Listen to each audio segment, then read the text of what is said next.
দেখেন আমি একটা কথা বলি, এখানে মারাত্মক চাল আছে, বোঝা মুশকিল। কিছু কিছু ক্ষেত্রে আমরা দেখতে পাচ্ছি ঘরালাকে বলছে সাবধান চুরি না হয়, আর চোরকে বলতে গিয়ে চুরি কর।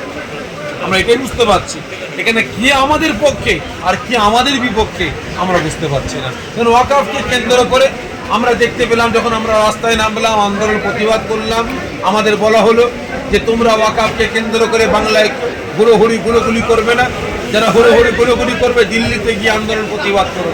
আর এখন দেখছি এসআরকে কেন্দ্র করে স্বয়ং আমার রাজ্যের মুখ্যমন্ত্রী তিনি ধর্নায় বসে গেছেন। এখন কি আমাদের কি আমাদের বিপক্ষে কি আমাদের পক্ষে বোঝা মুশকিল হয়ে গেছে। তবে আমি আমার রাজ্যের জনগণের কাছে অনুরোধ করব, আমাদের ভাববার বিষয় কিন্তু আসছে, আমাদের চোখ খুলতে হবে, আমাদের সজাগ হতে হবে, আমাদের সচেতন হতে হবে, আমাদের ভাবতে হবে যে আমাদের পাশে থাকবে, যে আমাদের জন্য লড়াই করবে, যে আমাদের হয়ে মানে রাস্তায় নামবে, আমরা তাদের পাশে থাকবো। এবং যারা আমাদের ইউজ করবে, আমাদের ব্যবহার করবে, আমরাও তাদেরকে ইউজ করবো, তাদেরকে ব্যবহার করবো।